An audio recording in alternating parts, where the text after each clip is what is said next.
Me llamo Clara Domínguez y tengo 79 años. A estas alturas de la vida una ya no espera grandes cosas, ni regalos, ni celebraciones, ni palabras bonitas al despertar. Solo quiere tranquilidad, respeto y que el silencio de la tarde no se sienta como un castigo, sino como un pequeño lujo. Vivo en la planta baja de la casa que compramos con Rafael, mi esposo, hace más de 40 años, cuando todavía olía a madera fresca y la calle era de tierra, con niños jugando a la pelota, hasta que se encendían los faroles. Rafael murió hace 12 años, un domingo por la mañana mientras leía el diario en el patio, como siempre lo hacía. Cerró los ojos, con el mate aún caliente en la mano, y ya no volvió. A veces pienso que fue la forma más amable de irse, sin hacer ruido, sin molestar. Él siempre fue así, de los que piden poco y dan mucho. Me dejó esta casa, sus discos de tango bien ordenados por intérprete, su bastón que nunca usó del todo, y una vida entera de recuerdos repartidos entre cajones, fotografías borrosas y frases sueltas que a veces se me vienen solas cuando estoy barriendo o regando las plantas. Me dejó también a Teresa, nuestra hija, que ahora vive arriba con su esposo Marcos y su hijo Julián. La casa se dividió en dos tras la muerte de Rafael, no por una cuestión arquitectónica, sino emocional. Teresa siempre decía que era más práctico, que así podía estar cerca y cuidar de mí si llegaba a necesitar algo. Pero en la práctica lo que ocurrió fue que mi mundo se redujo a estas 4 piezas y un patio con malbones, mientras arriba la vida seguía como si yo ya no estuviera. No me quejo, al menos no en voz alta. Soy de otra época, de las que aprietan los dientes y siguen barriendo. Pero tampoco soy tonta. Sé cuándo estorbo, cuando mi presencia es más una incomodidad que una compañía. Teresa fue una buena hija, o al menos eso pensé durante muchos años. Cuando era niña se sentaba en mis piernas a escuchar cuentos.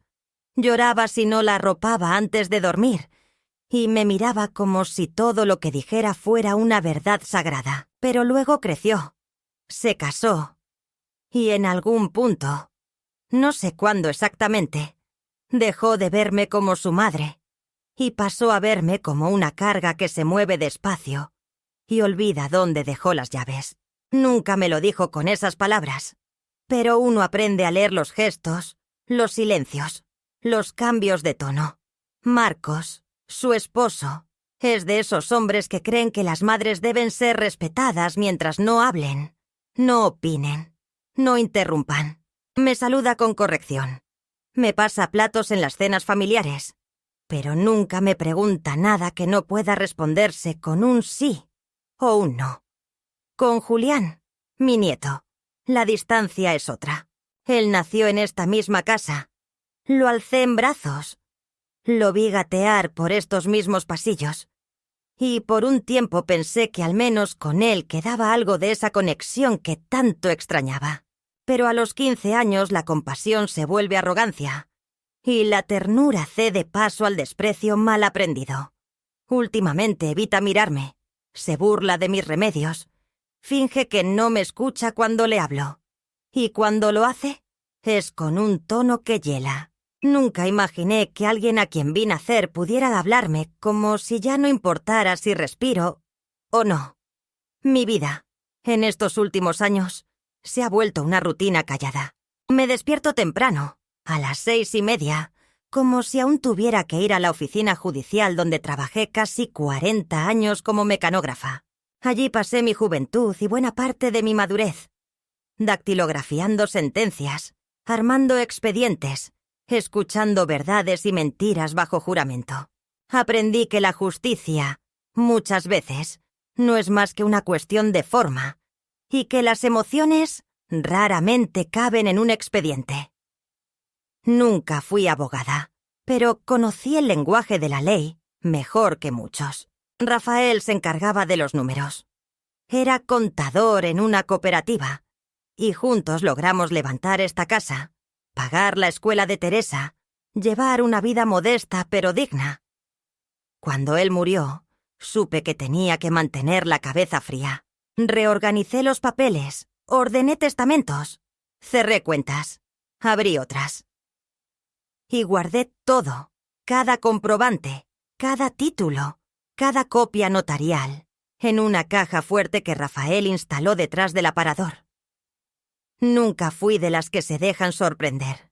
Siempre pensé que era mejor estar preparada para lo peor que rezar para que no pase. Con los años fui entregando cosas. El control de las decisiones, las llaves del portón, la posibilidad de elegir el menú del domingo. Teresa me decía que ya no era necesario que cocinara, que para qué me esforzaba. Marcos reemplazó las cerraduras un día, sin preguntarme, diciendo que era por seguridad. Julián instaló una red Wi-Fi que ya no alcanzaba bien a mi parte de la casa, pero que ellos decían que estaba perfectamente funcional. Y así, poco a poco, me fueron haciendo sentir una huésped incómoda en lo que una vez fue mi hogar. Las reuniones familiares se hacían arriba, y yo era invitada solo si alguien se acordaba a último momento. El año pasado, en mi cumpleaños, me trajeron una torta a la planta baja, y se fueron al rato porque, según dijeron, tenían una videollamada con unos socios de Marcos. No hubo brindis, ni canción, ni foto. Solo un feliz cumpleaños, mamá. Y un beso en la frente como si ya no quedara mucho más que decir. No les guardo rencor, al menos no uno de esos que envenenan el alma. Pero sí guardo una memoria impecable de cada gesto, de cada desplazamiento. Una vez, hace unos meses, mientras tomábamos el té, yo había horneado unas magdalenas que no comieron. Julián me preguntó si no me aburría de estar siempre sola. Le respondí que la soledad, cuando se elige, puede ser una compañera fiel. Me miró con burla, como si hablara en otro idioma. «La abuela está rara otra vez», le dijo a Teresa, sin molestarse en bajar la voz. Y Teresa, en vez de defenderme, solo dijo: «Ya está mayorcita, hay que tenerle paciencia». Paciencia, como si ser vieja fuera una enfermedad contagiosa o un mal inevitable que hay que soportar. Esa tarde me senté frente a la ventana y miré el rosal que Rafael plantó cuando nació Teresa. Ya casi no florece, pero sigue allí, aferrado a su rincón como yo me aferro a esta casa. Algunas noches me despierto con la certeza de que están hablando de mí arriba, planeando qué hacer cuando ya no pueda valerme por mí misma.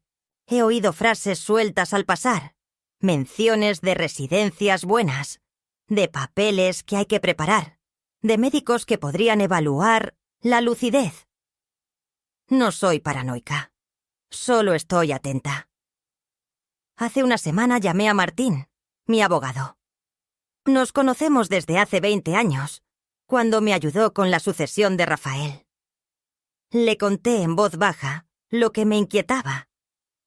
Me escuchó con respeto y me dijo que podía pasar a verme un martes. Vino, tomamos café y repasamos juntos todos los documentos que aún estaban a mi nombre. Me miró largo rato antes de decirme: «Estás más lúcida que cualquiera de ellos». Me reí, pero en el fondo sentí algo parecido a alivio. Martín sabe que no busco venganza ni escándalos. Solo quiero asegurarme de que, si algún día ya no puedo hablar, mi voz siga escrita en los documentos correctos. Cuando se fue, me sentí más liviana. Pero también más triste, porque saber que uno tiene que defenderse de su propia sangre no es un alivio. Es una herida que nunca termina de cerrarse. No sé por qué decidí empezar a escribir esto. Quizás para ordenar lo vivido. Quizás porque sé que el momento se acerca. El momento en que dirán algo que ya no podré ignorar. El momento en que me confirmen que, para ellos, ya no soy más que un estorbo. Lo presiento, como se presiente la lluvia. Y cuando llegue, no voy a llorar ni a gritar. Simplemente haré lo que siempre hice. Tener los papeles en regla, las palabras bien pensadas y la frente en alto. Fue un sábado por la tarde, uno de esos días en que el aire tiene un olor raro, como si algo fuera a cambiar y el mundo estuviera conteniéndose. Yo había pasado la mañana revisando mis plantas, barriendo el patio y acomodando algunas cajas viejas en el altillo. Me sentía bien dentro de todo, con el cuerpo un poco más lento, pero la cabeza más clara que nunca. Por alguna razón que no supe explicar en ese momento, decidí preparar una torta de naranja con glaseado, como las que hacía cuando Teresa era chica. Tal vez quise revivir algo, o simplemente demostrarme que todavía podía crear algo con mis propias manos. La subí con cuidado en una fuente de loza y toqué el timbre de la puerta del primer piso. Teresa abrió con cara de sorpresa, como si no entendiera qué hacía yo allí parada, con un pastel recién horneado. ¿Viniste por algo, mamá?, me preguntó sin siquiera invitarme a pasar. No, solo quise traerles esto. Pensé que quizás les gustaba algo dulce para la merienda. La miré y sonreí con esa sonrisa que aprendí a usar cuando no quiero mostrar tristeza. Teresa aceptó el pastel con una mano, con la otra sostenía su teléfono. Me agradeció con un tono neutral, pero no hubo abrazo, ni invitación a sentarme. «Estamos por salir», dijo como disculpa. «Pero gracias, después lo probamos». Me di vuelta para bajar las escaleras con calma, pero al llegar al último peldaño oí una voz conocida y juvenil desde el comedor. «¿Quién era?», preguntó Julián. «Tu abuela», respondió Teresa sin intención de bajar el tono. «Ay, ¿cuándo se muere para dejar de molestar?», dijo el chico, con esa risa seca que nunca le conocí. Me detuve en seco.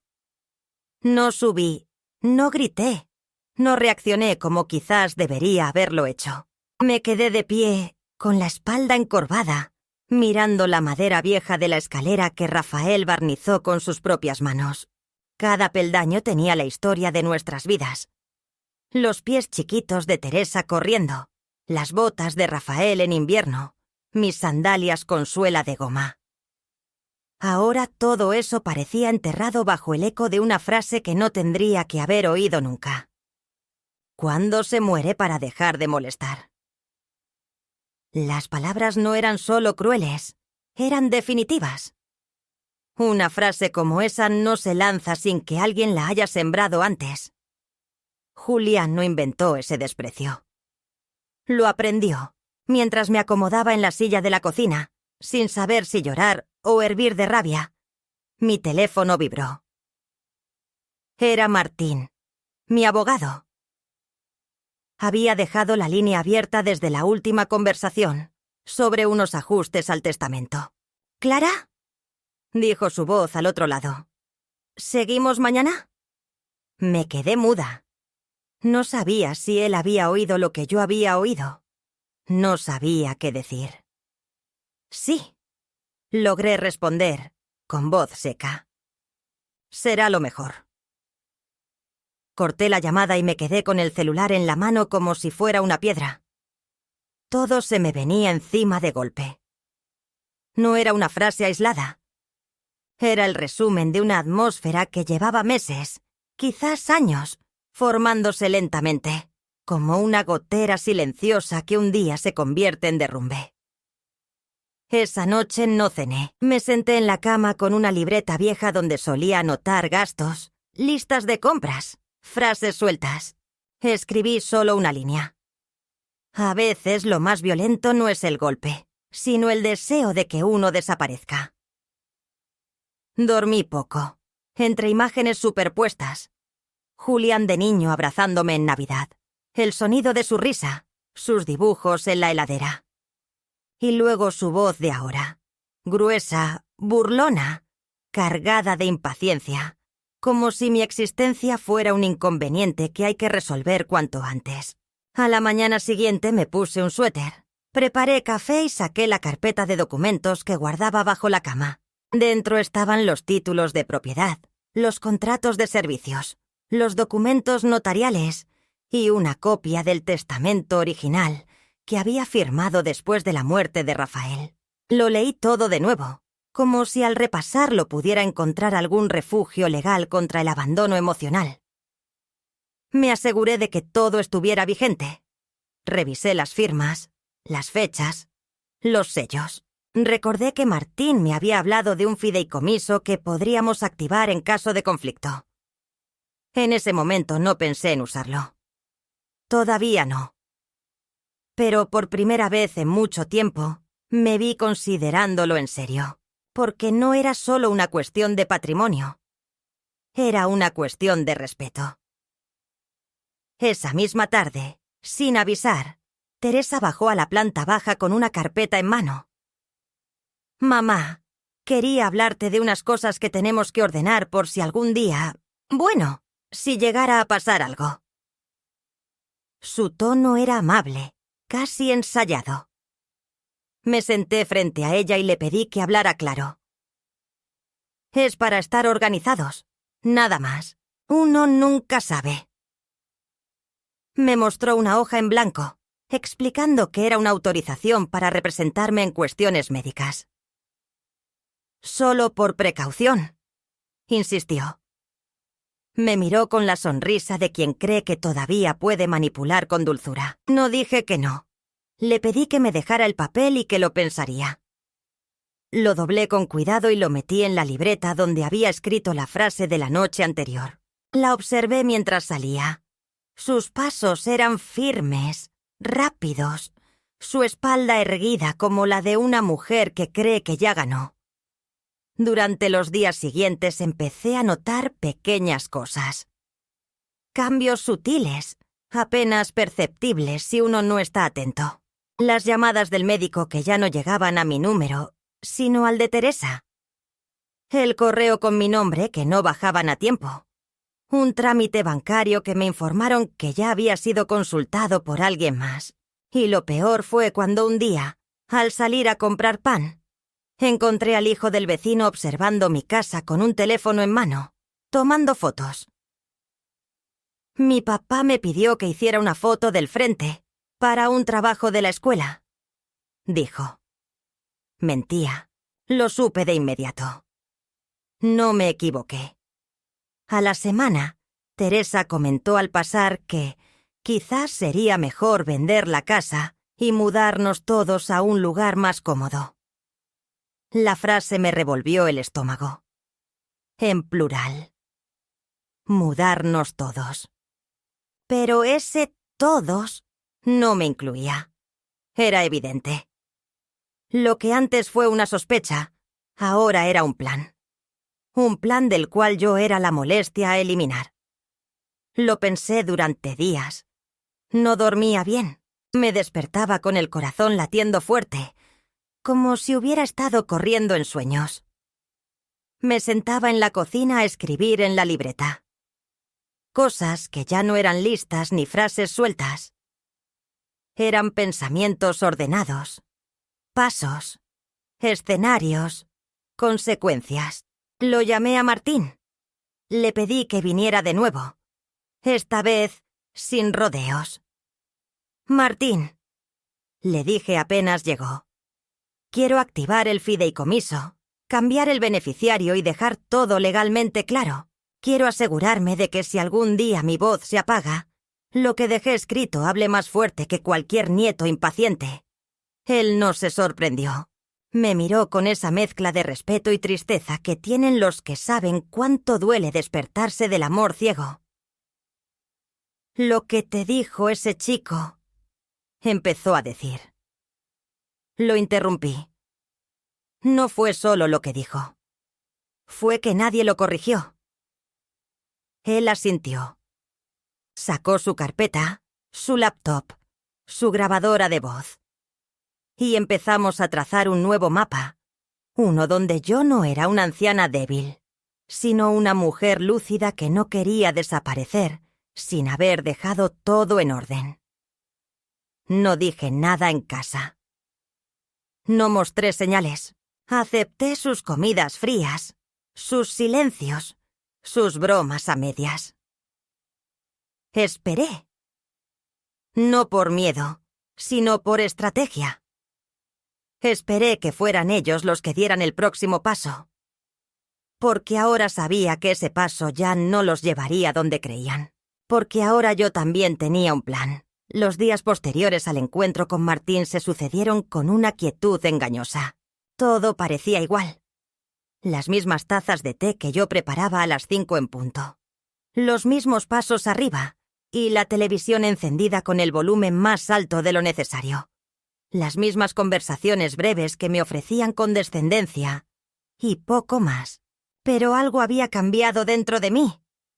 Yo lo sabía. No era rabia, ni siquiera tristeza, sino una especie de determinación tranquila que se instala cuando una mujer ha sido testigo de demasiadas cosas y finalmente entiende que callarse ya no es una opción, que protegerse también es un acto de amor propio. Me levantaba cada mañana con una claridad que no sentía desde hacía años, y aunque mis movimientos eran lentos y los huesos dolían al levantarse, mi mente trabajaba con una precisión feroz.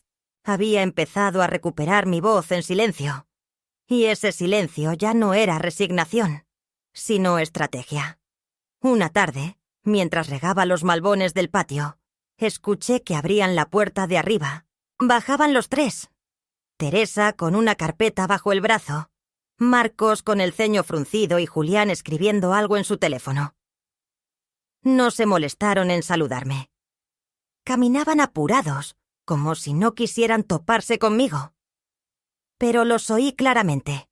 «Tenés que hacerlo ya, mamá», decía Julián sin levantar la vista. «Te lo dije, la vieja ya no está bien. Hoy se quedó 10 minutos mirando la tele apagada». Teresa no respondió. Marcos agregó con tono más bajo. «Si no firmás vos, firmo yo.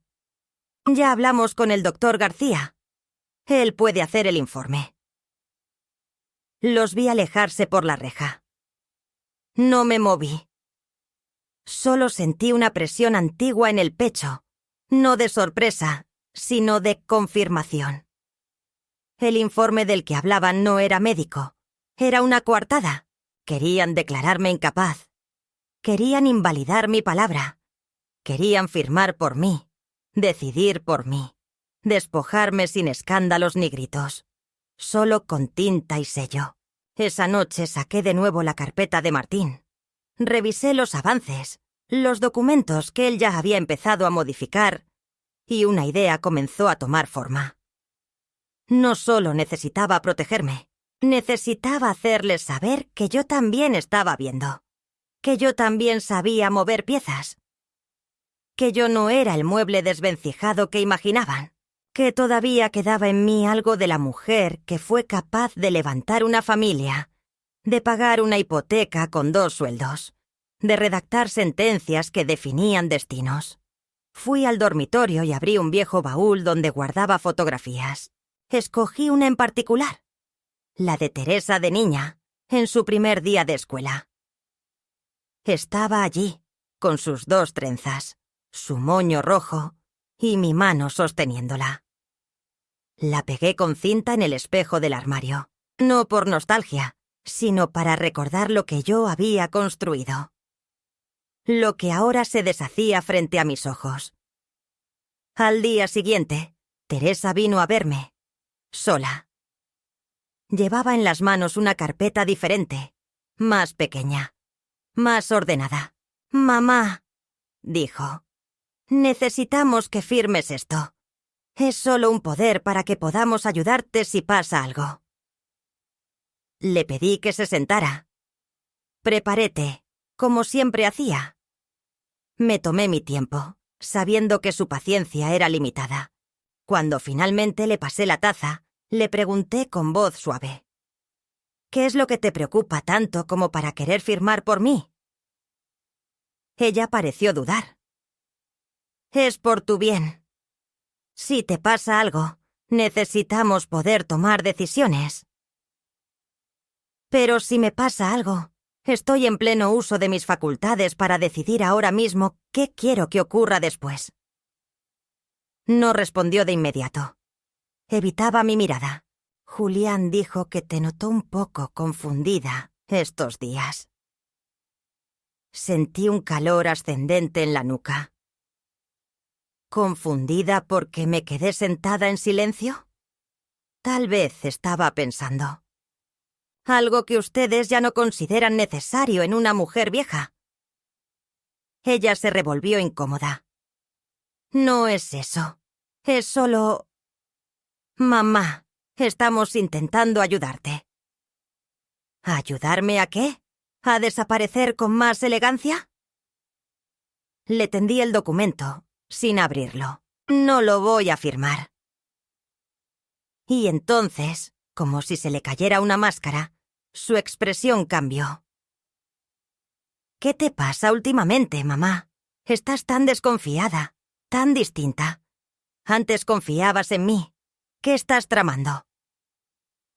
Le devolví la mirada con firmeza. Estoy haciendo lo que vos ya hiciste hace rato. Cuidarme. Se fue con el rostro rígido. No hubo besos. No hubo... Nos vemos. Solo la certeza de que, por fin, había empezado la partida. Yo había hecho mi movimiento. Y no iba a retroceder. Esa noche recibí un mensaje de Martín. Listo el traspaso.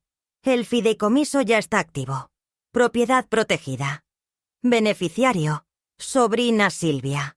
Nadie puede tocarla sin tu firma directa. Lo leí 3 veces. Me temblaban las manos, pero no por miedo. Era otra cosa. Algo parecido a la dignidad. Los días siguientes fueron extrañamente tranquilos. Arriba no se escuchaban muchas voces. Incluso Marcos parecía más distante. Y Julián dejó de bajar del todo. Me ignoraban con más prolijidad, como si les costara mantener la cortesía mínima. Pero yo seguía mi rutina como si nada.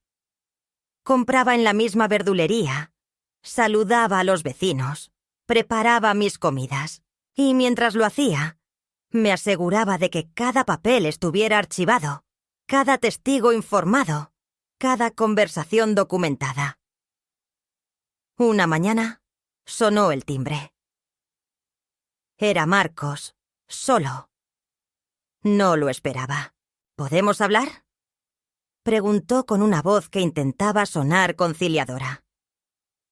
Lo invité a pasar al comedor. No aceptó el té. Sacó su teléfono, abrió un archivo y me lo mostró. Era una carta redactada por un médico. Afirmaba que yo presentaba signos de deterioro cognitivo, que había olvidado fechas, confundido rostros. Me hablaba de episodios que nunca ocurrieron. Esto no es personal, dijo. Es por tu bien. Es lo mejor para todos. Te podrías mudar a un lugar más adecuado. Teresa y yo ya averiguamos. Lo miré en silencio. ¿Y mi nieto? ¿También escribió algo? Pregunté con sorna. Él está preocupado. No es fácil para nadie ver el declive de alguien querido. Me reí. No pude evitarlo. Una risa seca, sin humor. ¿Declive? ¿Querido? No sé qué da más risa, si lo que dicen o que lo digan sin vergüenza. Entonces me levanté. Fui hasta el aparador y saqué una copia del fideicomiso. La coloqué frente a él. Esta casa ya no está a mi nombre. Está protegida legalmente. Y ustedes no tienen ningún derecho sobre ella. Ni ahora, ni después. Vi cómo palidecía. Y si insisten en seguir con este juego, ya he dejado todo en manos de mi abogado. La copia de ese diagnóstico falso también está en su poder. Guardó el teléfono lentamente. ¿Qué ganas con esto, Clara? Me preguntó, casi con lástima. Lo único que ya me queda. Respeto. aunque tenga que comprarlo con abogados y firmas. Se fue sin saludar. La puerta resonó con fuerza al cerrarse. Esa noche el ambiente arriba era tenso. No bajó nadie. Al día siguiente, Teresa fingió normalidad. Me saludó con un «buenos días» seco. Me trajo pan, como si eso pudiera tapar lo ocurrido. No dije nada. Me limité a agradecer y seguir con mi té. Ella sabía que yo sabía. Y eso bastaba.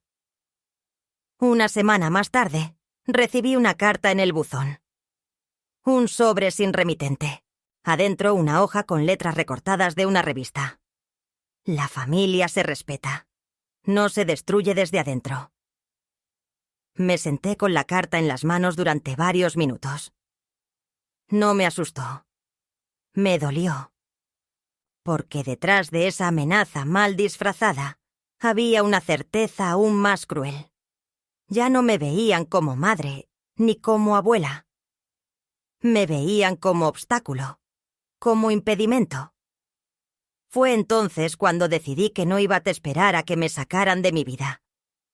Iba a quedarme. No por terquedad, sino por justicia.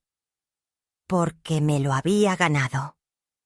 Porque esta casa, estas paredes, este suelo que había fregado de rodillas tantas veces, eran parte de mi historia. Y si tenía que protegerla sola, lo haría, aunque no quedara nadie a quien le importara. A veces una no se da cuenta de lo que ha estado tolerando hasta que la última hebra se rompe, y sin siquiera un grito, la telaraña entera se deshace. Es curioso cómo funciona la mente humana. Uno puede resistir empujones, desaires, palabras afiladas como cuchillos, noches enteras de silencio o indiferencia, y aún así, seguir justificando, encontrando excusas, intentando entender a los otros como si comprender su crueldad pudiera suavizarla. Pero llega un momento, a menudo sin anuncio ni ceremonia, en que algo se quiebra. Y en ese instante no se trata ya de dolor, ni de miedo, ni siquiera de dignidad. Se trata de lucidez, una lucidez brutal, casi luminosa, que ilumina todo lo que estaba oculto bajo capas de amor mal correspondido, de costumbre, de resignación. Ese momento me llegó una madrugada, en el silencio más espeso que recuerdo haber sentido dentro de esta casa. No fue tras una discusión, ni por una carta amenazante, ni siquiera por la visita del médico que no quise recibir. Fue por una carta que escribí y que nunca envié. La escribí para mí, aunque al principio pensé que era para Teresa. Me senté en la mesa de la cocina con una hoja blanca, el bolígrafo de tinta azul que uso desde hace años para las cuentas, y empecé a escribir. Querida hija. Pero luego me detuve. Me di cuenta de que no era para ella. Era para mí misma, para la parte de mí que aún se aferraba a una imagen que ya no existía.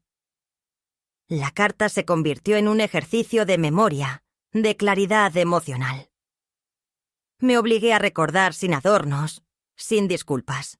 Recordé cómo, durante años, me negué a ver los signos.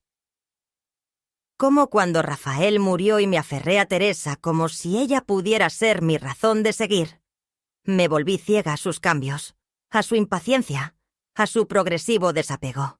Cómo empecé a justificar cada vez que no me llamaba, cada vez que olvidaba mi cumpleaños, cada vez que me hablaba con ese tono neutro, como quien se dirige a una tarea pendiente. Cómo fui cediendo espacios. Primero la cocina, luego el patio, después el control del correo y finalmente el respeto. Y todo eso lo hice en nombre del amor. Un amor que se volvió una forma de autosabotaje. Me di cuenta de que había vivido demasiado tiempo intentando mantener intacta una relación que ya no era recíproca, que me esforcé por conservar una familia que existía solo en mi recuerdo. Y lo más difícil fue aceptar que ese esfuerzo no fue heroico, sino dolorosamente inútil. Que mientras yo creía que estaba sosteniendo a mi hija, en realidad estaba siendo desplazada, suavemente al principio, con brutalidad después. Escribir esa carta me dejó agotada. La doblé, la guardé en el cajón de los cubiertos, y me senté frente a la ventana como lo hacía Rafael en sus últimos años. No lloré.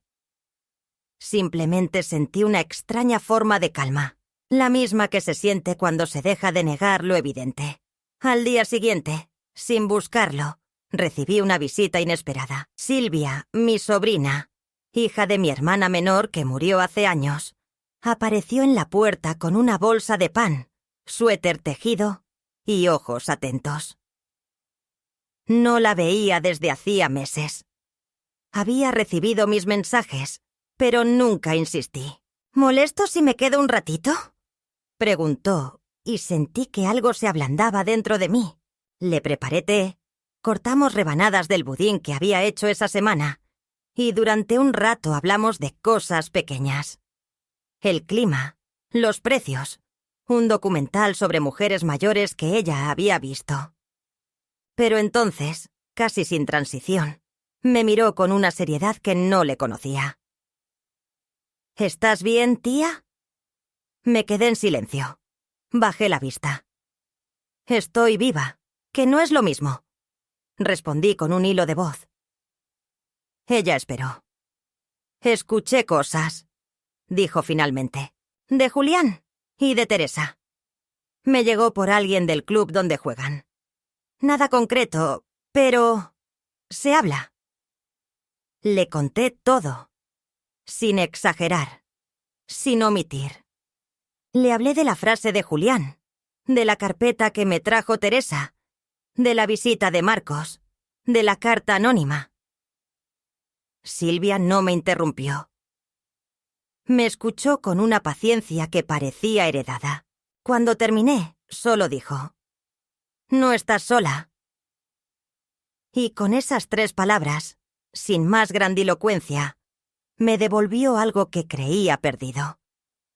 Me preguntó si podía hacer algo, y le conté del fideicomiso. Le dije que había decidido poner la casa a su nombre como forma de protegerla. Asintió con respeto, pero luego añadió: «Tía, yo no quiero esta casa, pero sí quiero que sepas que la voy a cuidar. No por los ladrillos, por vos». Esa noche dormí como hacía años no dormía. Profundo, sin sobresaltos, con una sensación de tregua interior. El cambio empezó a notarse al poco tiempo. Teresa bajó menos. Marcos dejó de saludar. Julián ya ni siquiera me dirigía la mirada. No había escándalos, solo un silencio que lo decía todo. Pero ahora no me dolía, porque ya no dependía de su aprobación para sentir que mi vida tenía valor.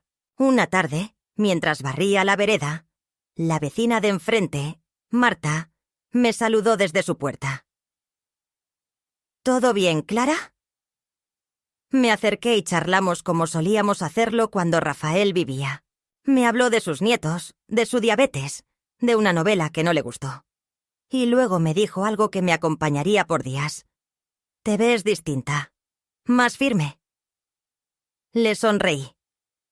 Tal vez es que por fin entendí que para vivir en paz hay que dejar de pedir permiso. Esa misma noche, Martín me llamó.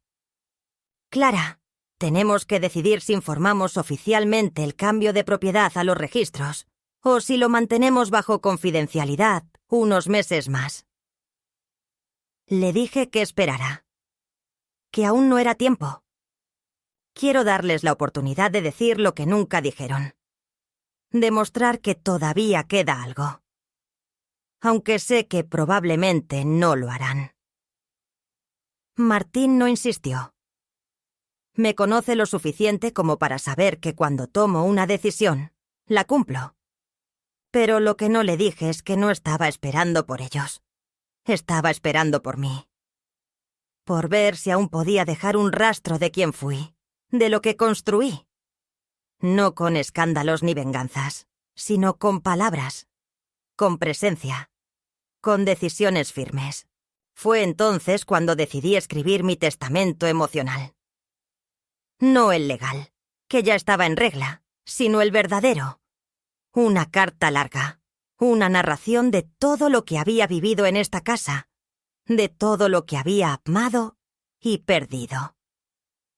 Empecé por Rafael, por cómo me miraba cuando regresaba del trabajo y encontraba la mesa puesta, por cómo me pasaba la mano por el hombro cuando no podía dormir. Luego seguí con Teresa de niña, sus dibujos, sus preguntas, sus rabietas. Con cada palabra que escribía, sentía que reconstruía mi historia. No para dejarla como legado, sino para recordarme a mí misma que fui más que esta vejez relegada. Que fui una mujer con fuerza, con propósito. Que no era desechable. La última parte de esa carta la dediqué a Julián. No para reprocharle, para explicarle. Le hablé de lo que sentí cuando lo tuve en brazos por primera vez.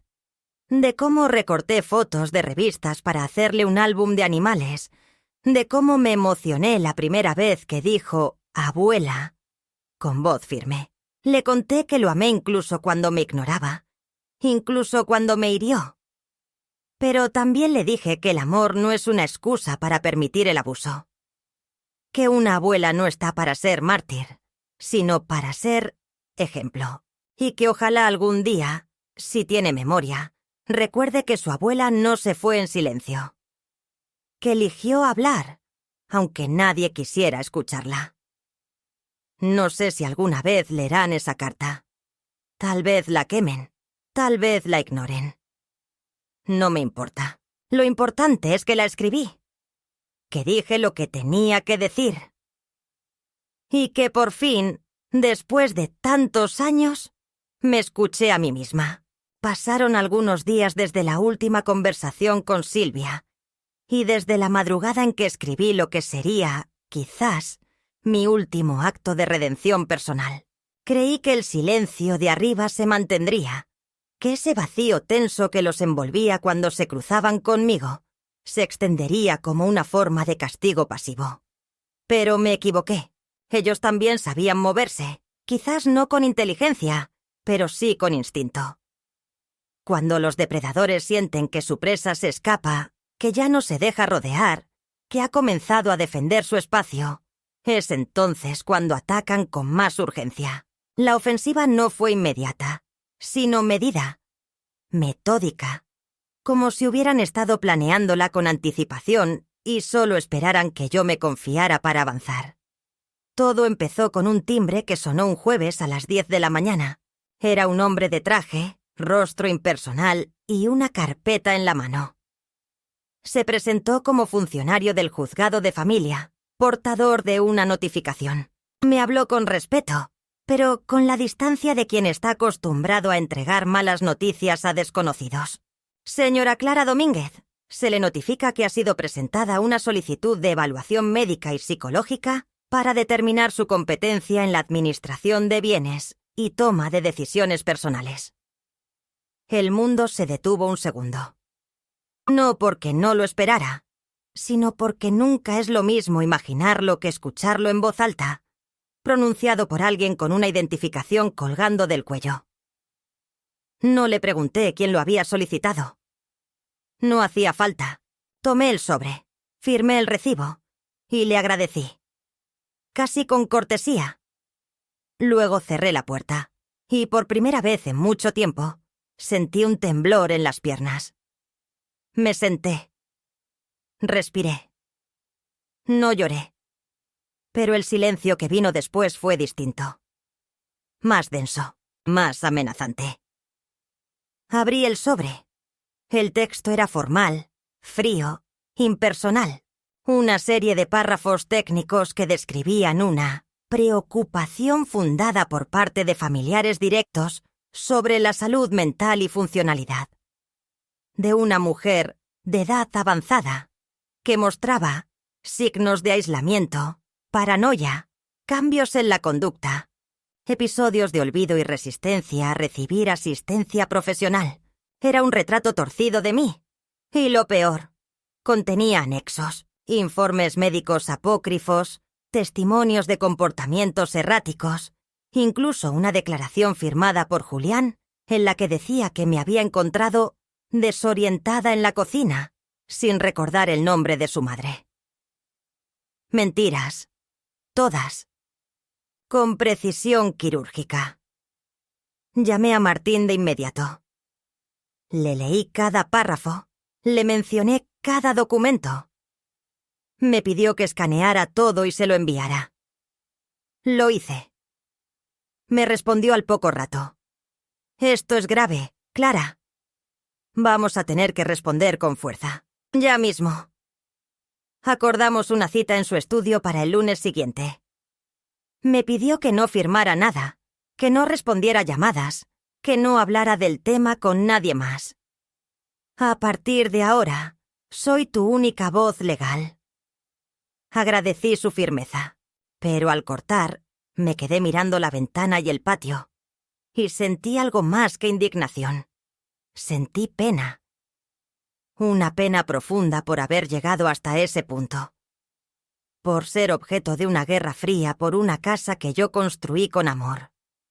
Por ser considerada un botín. Y sobre todo, por saber que no había retorno posible. Que incluso si ganaba, la herida ya estaba hecha. Que esa familia que alguna vez soñé proteger ya no existía. A la tarde siguiente, mientras le daba de comer a los gorriones que venían a picotear migas en la cornisa, escuché que alguien bajaba las escaleras. Era Teresa. La reconocí por el ritmo de sus pasos. Dudó un momento frente a la puerta. Golpeó. Abrí. Su rostro estaba tenso, pero maquillado con esa sonrisa que ella creía amable. ¿Podemos hablar? Asentí. La hice pasar. Se sentó al borde de la silla, sin quitarse el abrigo. Mamá, vi que te llegó la notificación. Directa. Ya no fingía. Sí. Respondí sin más. Esperó unos segundos antes de seguir. Esto no es contra vos. Es por vos. Nos preocupa tu estado. Últimamente estás distinta. Cerrada, paranoica. No dejas que te ayudemos. Le clavé la mirada. ¿Ayudarme con documentos falsos? ¿Con diagnósticos pagados? ¿Con un nieto que miente en una declaración jurada? Su expresión no cambió, pero su cuerpo se tensó. No sabes lo que decís, murmuró. Sí lo sé, porque tengo todo documentado, porque tengo testigos, porque tengo a Martín. Y porque, por primera vez en años, estoy despierta. Se levantó. Caminó hasta la puerta. Antes de salir, dijo: «Estás haciendo esto más difícil de lo que tiene que ser». Cerró con cuidado. No con violencia. Pero el mensaje era claro. El lunes fui a ver a Martín. Me recibió con una carpeta en la mano. Vamos a presentar una contrademanda. Exigiremos una evaluación médica independiente, designada por el juzgado. Vamos a pedir revisión de los documentos aportados por tu hija, y vamos a registrar oficialmente el fideicomiso. Desde hoy, nadie más puede tocar esa casa sin una orden judicial. Asentí. Me sentí como una soldado escuchando un parte de guerra. No lo había buscado, pero ya no podía retroceder. Martín me hizo firmar una serie de documentos. ¿Esto es lo que te protege, Clara? No tus recuerdos, no tu dolor. Esto. Firmé con trazo firme. Me gustaría que Silvia supiera. Dije, quiero que esté al tanto. Martín la llamó. Coordinó una reunión. Silvia llegó esa misma tarde. Escuchó todo. Y cuando terminó, me tomó la mano. Estamos con vos. No te van a borrar. La semana siguiente fue de tensión constante. Teresa no volvió a bajar. Marcos evitaba cruzarse conmigo. Julián me ignoraba con una mezcla de culpa y desprecio. Pero no me importaba. Yo ya no esperaba nada de ellos. Y esa libertad, la de no necesitar amor donde ya no hay respeto, fue quizás la más dolorosa, pero también la más liberadora. Una noche, escuché gritos arriba. Marcos discutía con Teresa. No entendí todo, pero capté palabras sueltas. Imprudencia. Se te fue de las manos. La casa no es nuestra. Silvia. Sonreí. No por maldad, sino porque por primera vez el peso de sus decisiones comenzaba a caer sobre ellos. Poco después, recibí un mensaje inesperado. Era de Julián. Abuela, ¿podemos hablar? Dudé en responder, pero lo hice. Estoy en casa. ¿Si querés pasar? Bajó a los 15 minutos. Estaba nervioso. Se sentó en el borde del sillón, sin saber qué decir. Finalmente murmuró. «Perdón». Lo miré. «¿Por qué exactamente?» Titubeó.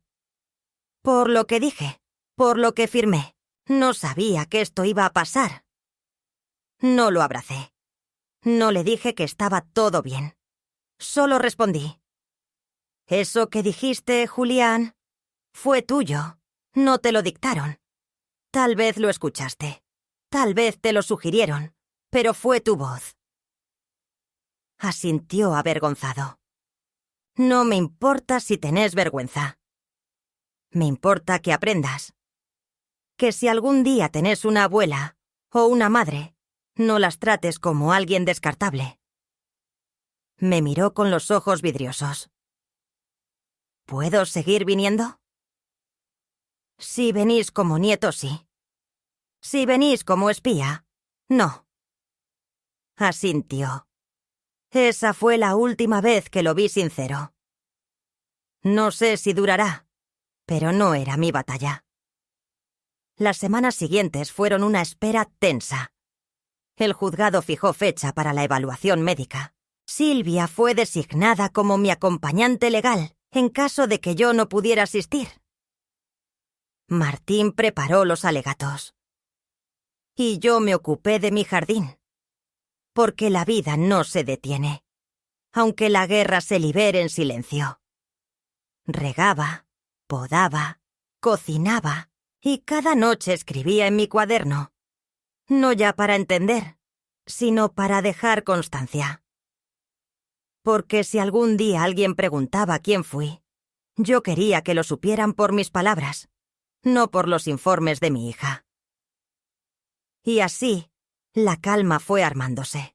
No porque el conflicto hubiera terminado, sino porque yo había dejado de tener miedo.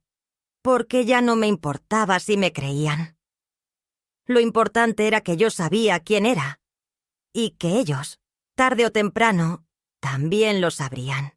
El día de la evaluación llegó envuelto en un silencio que pesaba más que cualquier palabra. Era un martes gris, de esos que no anuncian lluvia, pero te calan igual, con el cielo cubierto y el aire cargado de presagios. Me levanté temprano. Me vestí con esmero. Blusa blanca, falda larga, un pañuelo azul atado al cuello. Y me peiné como solía hacerlo cuando trabajaba en tribunales, con una raya al costado y el cabello bien recogido. No por vanidad, sino por dignidad. Me miré al espejo largo rato. La mujer que me devolvía la mirada tenía arrugas profundas, ojeras marcadas, los labios más finos de lo que recordaba, pero también tenía una luz distinta en los ojos. Ya no eran los ojos de quien suplica, sino los de quien no se dejará aplastar sin mostrar los dientes. Silvia vino a buscarme a las 9. Llegó puntual, como siempre, con un cuaderno en la mano y una sonrisa que por primera vez en meses no era solo para tranquilizarme, sino para decirme: «Vamos a ganar, La cita era en un edificio antiguo del centro, donde funcionaban los consultorios del cuerpo médico forense. Nos recibió una doctora joven, seria, con lentes de marco delgado y una voz suave pero firme. Me pidió que me sentara, que respondiera algunas preguntas, que hiciera un par de ejercicios de memoria, de razonamiento. Yo ya sabía cómo funcionaba. Había transcripto decenas de estos informes durante mi época en los juzgados. Sabía que lo importante no era contestar rápido, sino mostrar lógica, coherencia, estabilidad emocional. Y lo hice. Hablé de mi rutina, de mi historia, de la casa, de Rafael, de mi hija, incluso de Julián. Hablé sin rencor, sin dramatismos, con verdad. Cuando me pidió que escribiera una frase que me representara, escribí: cuando uno ya no espera nada, empieza a ver todo con más claridad. La doctora la leyó, asintió en silencio y anotó algo. Luego me agradeció, me explicó que el informe estaría listo en una semana y me deseó una buena jornada. Al salir, Silvia me tomó del brazo.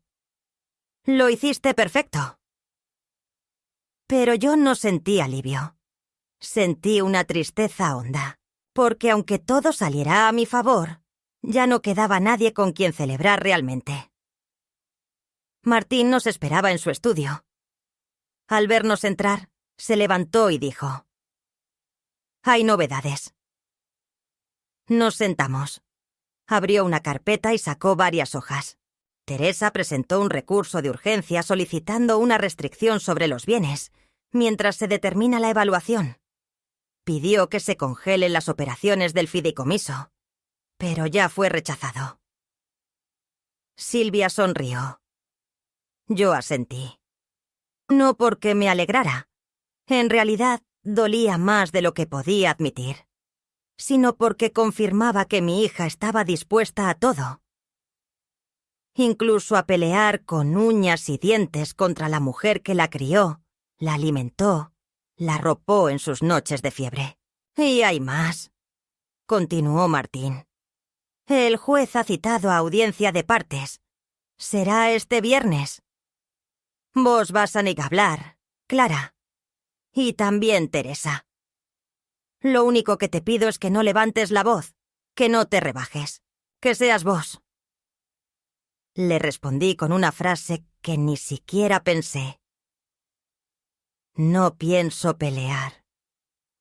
Pienso contar lo que vi. Él me miró con una mezcla de admiración y dolor. Silvia no dijo nada. Me apretó la mano. El viernes llegó con una claridad cruel, de esas mañanas donde todo parece nítido, donde el aire corta como vidrio. Me vestí igual que el martes, pero agregué el collar de perlas que Rafael me regaló en nuestro aniversario número 30. No porque fuera caro, no lo era, sino porque lo llevaba puesto cuando Teresa se graduó, y pensé que quizás, aunque fuera de forma simbólica, eso traería algo de lo que fuimos. En la sala de audiencias pequeña, casi modesta, estábamos solo nosotros. Yo, Martín, Silvia, Teresa y su abogado, un hombre de mediana edad con rostro afilado y modales profesionales.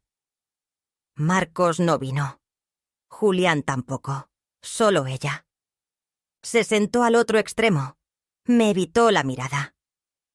El juez era joven, con el rostro severo y cansado de quien ya ha visto demasiadas familias hacerse pedazos por dinero, poder, rencor.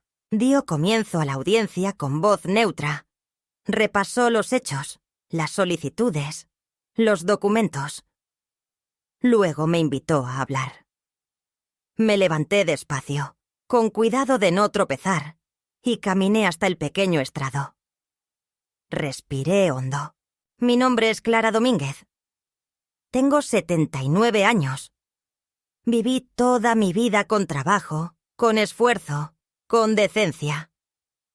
Crié a mi hija sola durante muchos años después de la muerte de mi esposo. La cuidé, la eduqué, la protegí. Esta casa por la que hoy peleamos fue construida por mí y por mi marido con sacrificio. No heredamos nada. No robamos nada. Todo lo que tengo me lo gané con mis manos. No soy millonaria. No tengo otra propiedad. Solo tengo esa casa. Y en los últimos años fui perdiendo el derecho a decidir sobre ella, sobre mi vida, sobre mi cuerpo incluso. Todo disfrazado de preocupación, de cuidado. Pero no se cuida aquí a alguien negándole la palabra. No se protege a alguien que se intenta callar. Yo puedo estar vieja. Mis huesos no son los de antes. Pero mi mente está intacta. Y nadie tiene derecho a decir que no puedo pensar. Porque lo hago. Todo el tiempo. Y pienso claro. Por eso tomé decisiones legales. Porque vi venir esto. Porque escuché a mi nieto preguntarse cuándo me iba a morir. Porque me ofrecieron firmar papeles bajo engaño. Porque se me trató como un estorbo. Y eso no lo merezco. El juez no me interrumpió. Me dejó hablar. Y cuando terminé, solo dijo: «Gracias, señora Domínguez. Puede sentarse». Luego fue el turno de Teresa. Se levantó rígida, miró al juez y comenzó su discurso. Habló de preocupación genuina, de cambios de conducta, de rechazo a recibir ayuda. Intentó sonar compasiva, pero su tono era el de una ejecutiva defendiendo una inversión. No habló de amor, no habló de infancia. Habló de trámites, de sospechas, de instinto de protección. Cuando mencionó que yo solía hablar sola durante horas, no pude evitar sonreír. Sí, hablo sola. ¿Y qué? Es mejor que hablar con quien no escucha. Terminó su declaración sin lágrimas. Se sentó sin mirar al frente. El juez pidió un receso de 10 minutos. Salimos a un pasillo de mármol gris. Silvia me dio un poco de agua. Martín solo dijo: «Lo hiciste perfecto». Al volver a Sietohomt entrar, el juez anunció que, debido a la solidez de los documentos y a la evaluación médica independiente, no veía razones para restringir mi capacidad legal, que el fideicomiso era válido, legal, y no podía ser intervenido. Que Teresa, si lo deseaba, podía apelar, pero que difícilmente prosperaría. La sala quedó en silencio. Mi hija no reaccionó. Su abogado pidió permiso para ir a hablar con ella en privado. El juez lo concedió. Cuando regresaron, Teresa pidió la palabra. «Señoría», dijo, «quiero retirar la solicitud». El juez asintió. «Así constará». Me giré hacia ella. Por primera vez en mucho tiempo nuestras miradas se cruzaron. No vi odio, no vi arrepentimiento. Vi derrota. No contra mí. Contra sí misma. Contra lo que perdió. Salimos del juzgado con una mezcla de alivio y vacío. Había ganado. ¿Pero a qué costo? En el taxi, Silvia me acarició la mano. «No te lo merecías, tía. Nada de esto». Le sonreí.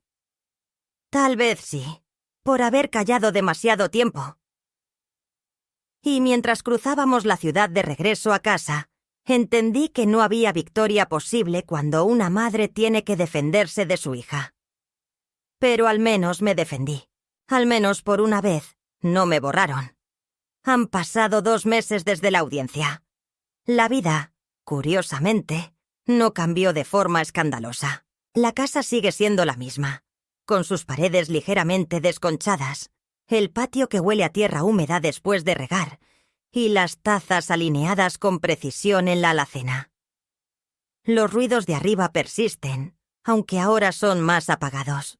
Teresa y Marcos ya no bajan, no preguntan, no saludan.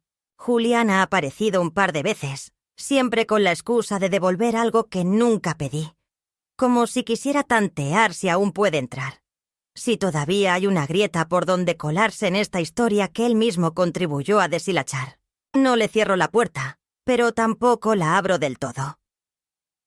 Tal vez algún día, cuando entienda verdaderamente lo que dijo y lo que eso significó, encuentre un modo distinto de estar.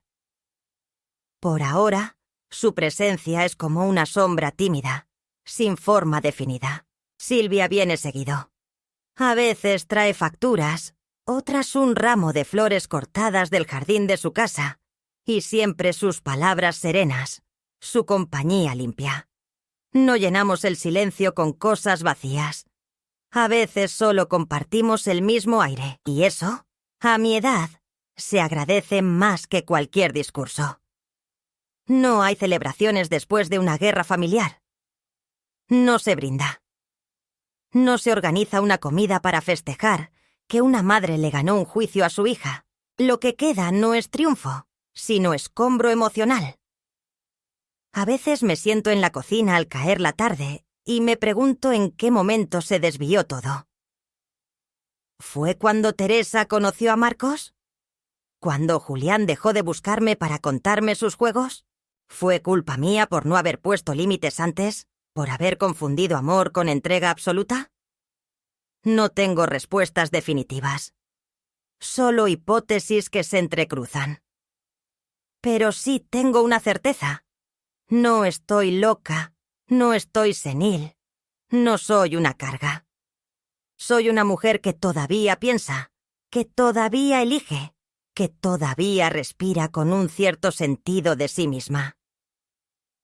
Eso no me lo quita ni la edad ni la sangre. He retomado viejos hábitos que creía perdidos. Vuelvo a escribir mis listas de compras con lápiz, a leer por las noches con la lámpara baja, a cuidar mis plantas como si cada brote nuevo fuera una señal de que algo aún puede crecer, incluso después de los inviernos más crueles. He comenzado a organizar mis papeles, pero no desde el miedo, sino desde el deseo de dejar orden. No por Teresa, ni por Julián, sino por mí, porque he comprendido que el mayor acto de amor propio que puede tener una mujer de mi edad es dejar su historia clara, contada con su propia voz, no para que la entiendan los otros, sino para que ella misma no olvide quién fue, quién es, qué límites trazó cuando nadie más quiso verlos. A veces me preguntan si he perdonado. No tengo una respuesta clara. Perdonar implica, de algún modo, volver a confiar. Y yo ya no puedo. No porque guarde rencor, sino porque el tejido de la confianza, una vez roto, nunca vuelve a ser igual. Pero tampoco vivo envenenada por la rabia. Lo que siento es otra cosa. Una forma de aceptación serena. Como quien mira una fotografía vieja y ya no llora, pero tampoco sonríe. Teresa eligió su camino. Lo eligió muchas veces, aun cuando yo me esforzaba por ofrecerle otro. Yo ya no puedo cambiar eso. Solo puedo decidir cómo vivir lo que me queda. Y he decidido vivirlo con la frente en alto, sin esconderme, sin disfrazar lo que pasó. La casa es mía otra vez, no solo en lo legal, sino en lo emocional. Cada rincón me pertenece no por derecho, sino por historia. Cada baldosa que lavé, cada grieta que sellé, cada maceta que llené de tierra con mis propias manos. No hay gesto más revolucionario que seguir habitando con dignidad el espacio del que quisieron expulsarte. No necesito adornarlo, ni pintarlo de nuevo, ni llenar los estantes con cosas nuevas. Esta casa no necesita ser otra. Solo necesita seguir siendo mía mientras yo esté viva. A veces pienso en Rafael, en lo que diría si viera todo esto. Me gusta imaginar que estaría de mi lado, que se indignaría, que me tomaría la mano como lo hacía cuando las cosas se ponían difíciles. Otras veces lo imagino triste, no por la derrota, sino por la ruptura. Pero también sé que él me conocía, que sabía de qué estaba hecha. Y me gusta pensar que estaría orgulloso de que no me dejara silenciar. No sé cuánto tiempo me queda. Tal vez años. Tal vez meses. Pero lo que tenga, quiero vivirlo sin miedo. Con la libertad de quien ya no tiene que agradar. De quien ya no necesita ser buena a costa de sí misma. He comprendido que la vejez no es una rendición, sino una segunda oportunidad para decir lo que se calló demasiado tiempo. Y yo, al fin, lo he dicho todo.